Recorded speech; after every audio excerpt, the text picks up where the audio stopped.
Welcome to another Polkadot Eco update video where I'm going to be talking about ChainX's latest news and also Clover Finance in today's short video.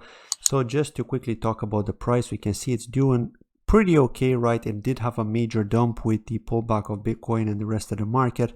It went down to $10. I think it went as low as $10.10 or something like that. But yeah, it went back up. Now it's at over $11, which is not too bad on average across all the different exchanges it's on. So we should hopefully see it go back up as the market stabilizes, as long as the market doesn't take a bigger pullback with the weekend coming up, because we know that Sundays tend to be quite bloody. So let's just hope that today or tomorrow we're going to see a bit of a recovery so that it can then sustain for Sunday. Again, not all Sundays are bloody, but some of them can be. Now let's talk about the latest news from ChainX. And most of the tweets that they posted are in relation to PlatDOT. We're going to be talking about what PlatDOT is and how they've partnered with PlatDOT and how they're going to integrate XBTC, because they've actually got a platform where you could see XBTC on that platform and swap in and out within this platform, because they do act like kind of as a bridge, just like ChainX. But let's find out what they're all about and how they actually work. So let's talk about this article here that they've posted on Medium. So what is PlatDOT?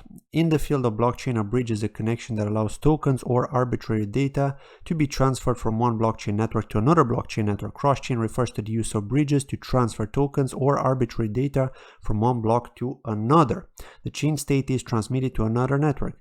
The two chains can have different protocols, rules, communities, and governance models, but the bridge provides a compatible way to safely interoperate between the two parties. PlatDOT is such a bridge connecting the distributed privacy AI network PlatOn and the Polkadot ecology. So the basic principle of PlatDOT cross-chain bridges usually have different designs and are usually divided into two camps: bridges that rely on trust or alliances and are more concentrated, and bridges that are more decentralized and trustless. So it's good that we're getting this kind of overview of how different types of bridges can exist and what they actually do and what purpose do they serve, right?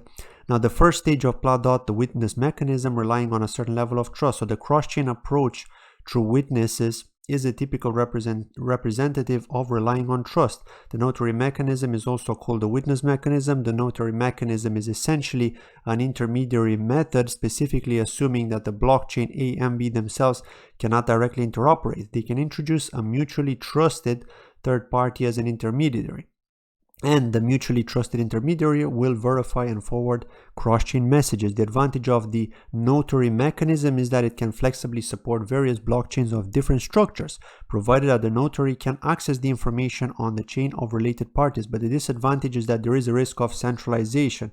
So then there's the second stage of PlatDOT, which is the cross-chain, no trust required. So compared with the witness mechanism, relying cross-chain is undoubtedly a higher level method. The relay cross-chain has all the advantages of the witness mechanism and makes up for any shortcomings of the witness mechanism.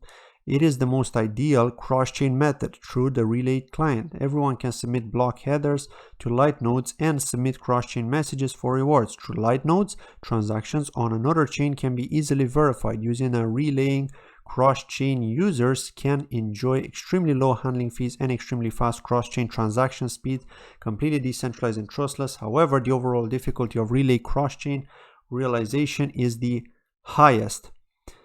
So that's the problem here, right? It's in relation to the overall difficulty. Now, the significance of PlatDOT cross-chain. So cross-chain is just a means of communication between chains.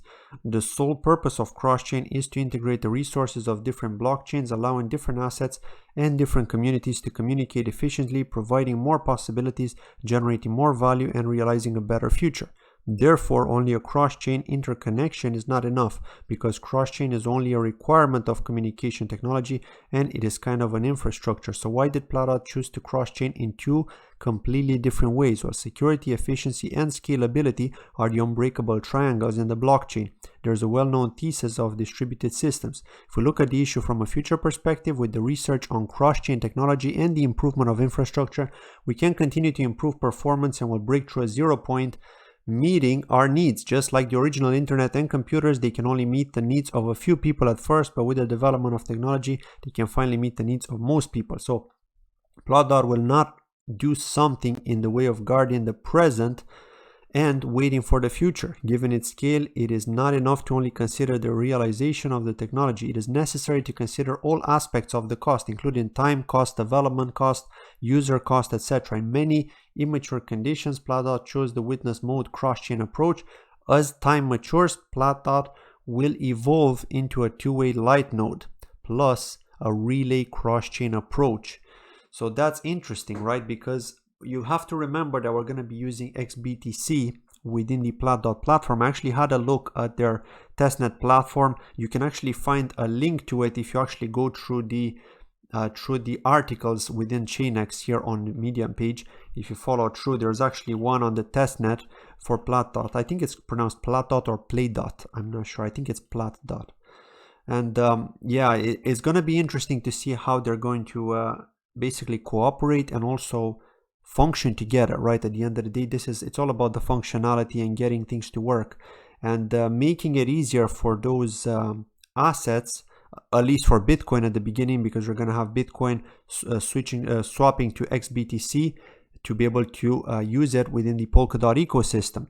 But PlatDOT is also going to provide this functionality as well. It's going to have a sort of a bridging functionality in which you can actually swap these assets. And there are two different versions of PlatDOT. There's PlatDOT and there's one other network, which is for Kusama. PlatDOT is going to be for Polkadot. So I am actually going to do probably a dedicated video to show you how that tool works. Because at the moment, it doesn't make much sense to talk about it in this news video. But yeah, do have a read through if you are interested. By the way, go through the ChainX articles and scroll down and you'll be able to find the links to the testnet to have a look at PlatDOT to see what it's all about. But I will be doing a dedicated tutorial likely on PlatDOT and the Kusama version just to kind of show you what it's about. But let's continue on here to talk about Clover Finance, who actually had a token sale, right? And this is amazing because I really didn't expect this to happen. I really thought that it's not going to happen until the Polkadot parachain auctions, but they obviously wanted to get some early funding.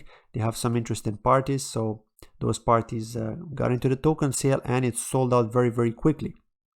Now, where did they hold this token sale? Well, it was on CoinList. Okay, so that's where you can access the digital assets and so on. So that's where you can actually buy cryptocurrencies, but also take part in sales, right? Also known as IEOs, initial exchange offerings. So basically, you had to download the latest Clover extension wallet from the pinned message and visit CoinList. But there was a limited amount that you could actually purchase. And because of that, there was so many people interested and it basically sold out. Like round 2 sold out in under 20 minutes.